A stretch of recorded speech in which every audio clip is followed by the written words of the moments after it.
Thank you, everyone. Rodrigo Belisario from Titan America. We're a cement company with operations in Florida and all the East Coast. And I'm gonna be here talking about alternative fuels and raw materials, what we can do to contribute and to help on this particular case of hurricane debris. Next slide. Sorry again. So Titan America, it's a major cement producer in the East Coast of the United States. We have the largest cement plant in Florida. Probably you have seen that, and next to the turnpike, we're getting close to Miami. Produce 2.3 million tons of cement per year. And since the mid-2000s, we have been working with engineered fuels or use different streams that for some people are not useful and use it as a fuel or as a raw material for our manufacturing process. And a couple of years ago, around 5 years ago, we started the process to build the infrastructure to produce our engineered fuel. And in 2021, we finally commissioned that plant with an investment of $25 million. And where so far we have been able to substitute 30% of our fuel needs for our manufacturing process. And we're going to talk a little bit more about what that manufacturing process is, how energy intensive it is for us. And we are proud to say that we have the most aggressive sustainability goals in all the Florida cement companies. We are the first company 100% producing limestone cement, which is about 30% less energy intensive than the regular cement that has been commercialized so far. So what is the cement? How can we make cement? We're always looking for sustainable materials and fuels to combine with our process. Basically, and the process starts with a quarry where we bring the limestone and crush it to 3 inches minus and into a system. And then we add some supplements like iron, silica, and alumina.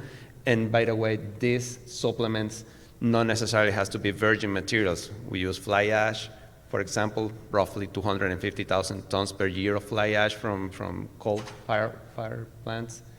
And we use copper slag as an iron source and so on and so forth. No?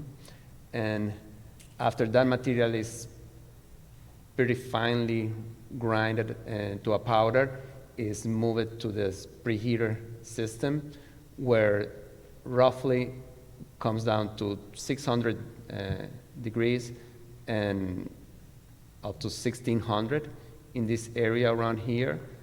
And then it starts going to the rotary kiln where the clinker production starts, approximately to 2800. The material, the gases that are produced or the gases that are used to this process are roughly at 3500 degrees or 4000 degrees. And the good thing about this, and I'm going to go a little bit on that later, is that there is a lot of material coming in, and the high temperatures and high residence times make it a great process for different streams and different ways. After the material is coming at the end of this little tube here, is cooled very rapidly in a matter of seconds to about 300 degrees, and then it's transported and crushed and grinded with gypsum, limestone to make the final product. That is what you see on the bags, typically in Home Depot on the big box stores. Now, why cement? This is one of the 100% truly recovery solutions. No? Basically, our process started, as I said, about 600 degrees here. The material comes down to these different vessels, and while the flow of hot air comes in the opposite direction. Okay, and at this point, where we call the pre-calciner, where most of the different waste that we use as a fuel and are introduced to the process, we have a temperature about 900 to up to 1600 degrees at the beginning here of the kiln, where we also feed some other type of fuels. And we get at the end the main burner here, where we also feed some fuels or some alternative fuels into the system. The flame goes to 2,000 degrees Celsius, and the gases up to the material up to 1,450, which is about 2,400 degrees. We are right now permitted for non-hazardous waste, and so we use, at the end, plastics from different companies or different sources, MRFs, and CNDs, wood, and some others that I will talk a little bit later. As you can see, here is the profile of the temperature in the kill zone with this. These are one of the benefits of the co-processing in cement kilns now. Long residence time at very, very high temperatures, so we guarantee the complete destruction of all the organic materials that are there. The combustion is rich in oxygen and active lime, so it's a very alkaline environment, so we are able to neutralize any gases, acid gases, SOx, or hydrogen chloride that might be in the system. And one of the most important ones is the ash is molecularly entramped or incorporated into the clinker matrix. The clinker is the product that comes out of this little tube here, and basically is completely molecular entrapped, so no leaching. No matter how fine we cross that material, never is going to leach. On top of that, we have 24/7 continuous monitoring of the emissions out of the plant. So we measure CO, CO2, volatile organic compounds, and NOx, mercury, and all this. And what we did, again, 5 years ago, we started this journey. We finally commissioned it 2 years ago, and we have what I would say is the state-of-the-art and the most modern facility in the state.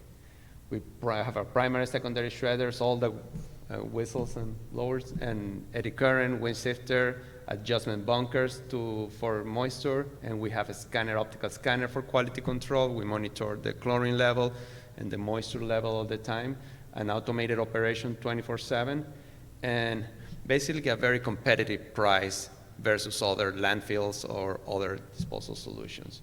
We have a capacity of around 150,000 tons per year processing here.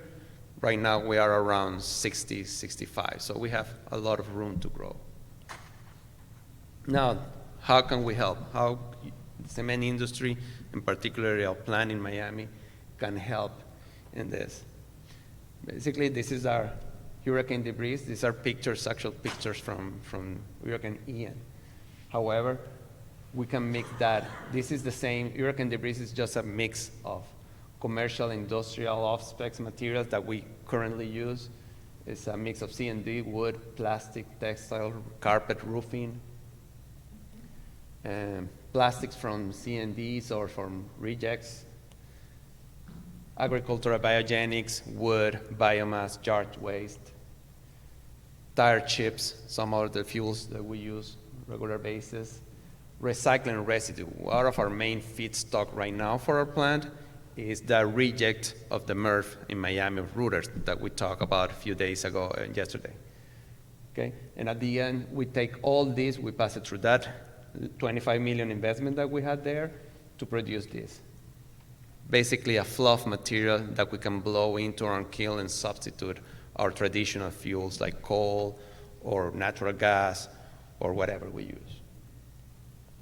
Okay, with that said, you have any question, I'll happy to answer. Thank you.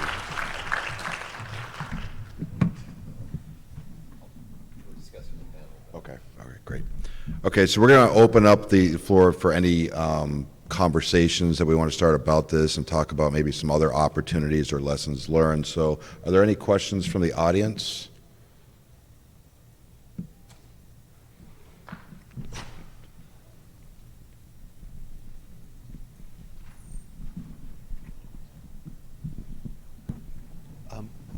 So Rodrigo, questions about the engineered fuel. Is there things that you definitely don't want to see in the engineered fuel that cause you problems? That's kind of one question. And then the other is there any opportunity for Titan to develop more plants like this in other parts of the state? As the materials that cause a lot of problems to us, and the chlorine, so PVC is always a big issue. It's not that everything that comes out of the MRF or comes out of a C&D plant can be taken. Okay, we have to select, make a selection and waste that are coming out of there. So high sulfur, high chlorine are typically very, very problematic for us. As for more other plants, this has to be attached to a cement plant. Okay, so there are not so many. In Florida, we have 9. Okay, Titan is the largest one, and we have another one in Virginia. And we have the maximum capacity. We have the infrastructure to receive all those materials. And we have been talking, we're all the time looking for more. We have been talking about boats, windmills, and the fiberglass of the blades. And as that, we are open to many, many others. I mean, this is not new. This is not a new technology. It has been in the world for probably more than 70 years. Europe is very advanced with substitution rates over 70, 75%, 100% in some plants, just fuel made out of different waste streams. You remember the mad cows many, many years ago? All that was dried up and fed into as a fuel for cement kilns in Europe. Okay, seaweed sludge. I mean, there are many of things that the cement kilns, because we have much higher temperatures than a regular waste to energy or a regular incinerator. So it's a proven technology. It's just about develop in the region. Every kiln is different also. Not all the kilns have the same capacity to accept it. We do, because we are pretty big. Yeah, to your point about in terms of developing markets, coal, natural gas is traditionally used. So developing the market so that there's good supply materials, reliable, good, consistent supply materials has been one of the roadblocks to making a more developed market for the cement industry. And so that's part of the discussion here, is how can we use hurricane debris to feed the developing infrastructure, like the $25 million plant down at Titan. So. To that point, I've got a question. From the county's perspective, could you kind of walk through the process for, let's take boats. Rodrigo, you mentioned boats, about being able to use them as an alt fuel. How would we potentially stage the scenario where you're getting the vessels coming out of storm debris, or even derelict vessels that the state deals with year in and year out? How would you need them for you, Rodrigo, how would you need them processed to be able to use as an alt fuel at your facility? Could you do it at your facility, or would you need them done prior? And then from the county's perspective, how are you all dealing with the boats right now? Are they being crushed and then landfilled, or how are you all managing them? For us, we have to bring them to a scrapyard, let them sit there because they're still titled property, and give the time for the property owner to come and claim the property. From there, they are broken down, and unfortunately, they are getting landfilled. What can be recycled is being pulled out and processed appropriately, but a majority of it is going into the landfills. Are they being broken down, or are they being put in whole? I'm sorry? Are the boats being landfilled whole, or are they being No, smashed? we crush it, we compact it.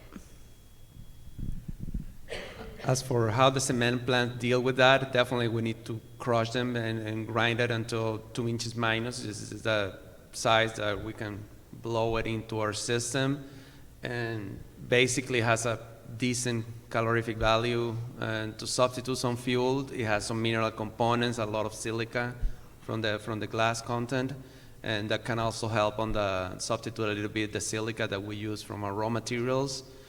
And of course, there are some safety concerns. We are an MSHA facility that is very tight in terms of safety, security, dust, and all that stuff, but it's proven. I mean, there's a Rhode Island experience already with derelict boats. Virginia is also looking into this, and well, Florida is the capital of the boats in the world, so I guess there are a lot of feedstock there. I was just going to ask EVs. How did you guys manage the EVs in the cars, the electric vehicles and the batteries in them?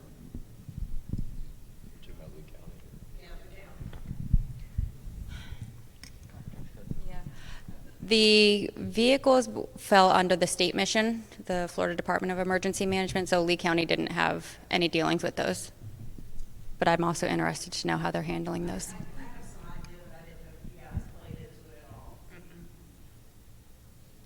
Anybody other has a question? Because I've got one. All right, hang on. If I can bring it to you, hang on.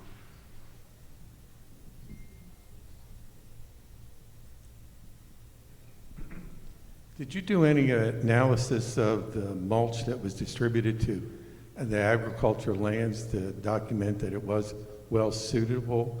Because it's a mix of all kinds of things, you know, micro nanoplastics, contaminants, oil, grease, and did you do any analysis of the soils that received it as a post? We do post and pre-soil samples at the sites, and then we work with our point of contact with DEP for the sites where we're going to send to final disposal the farmers for the land application or the soil amendments. So we make sure that we're working in compliance with what DEP requires for those. All right, I've got another question. This is kind of a special interest question, self-serving, if you will. As some of you in the room know, I've been dealing with agricultural plastics for a long time. I run the Agricultural Plastic Recycling Conference in addition to CERC. We generate roughly 40,000 tons of agricultural film mulch in the state of Florida every year. We have an exemption in Chapter 403 that allows the farmers to burn that plastic in place at the end of the growing season in the fields that they're growing your next set of vegetables or fruit in. Not all the farmers do that. Some of them send it off to landfill. The film is high BTU value, and I'm looking at you, Rodrigo, and with the hopes, you know, I've run one trial of working with a cement plant to try to use the film as an alt fuel, but the problem related to it is the amount of soil contamination with it. Very high soil level. What would it take for you to be able to use mulch film? And how would you envision that whole process working? I mean, definitely the films are things that can be easily burned in the kiln, no, because we have a pneumatic transport, in particular in our plant, as everything needs to be shredded down to 2 inches, no? Our problem is that with the high soil content, the wear and tear on our grinding and shredding system is quite heavy. So if we can reduce that to 15, and we can do trials to see what is the optimum that we can handle without risk, no, without damaging too much the equipment at the end. Is shredding system is going to wear no matter what, but if we can reduce it to a level that we are comfortable with, I'm pretty sure we can take it. Of course, our plant is located in Miami, not really a lot of metropolitan, a lot of people, a lot of different streams that we can tap on. Not necessarily that is close by, no? But definitely we can do something about it. There's a lot of film in Collier County that's not too far away. All right, thank you. Any other questions? I've got one. All right, hang on.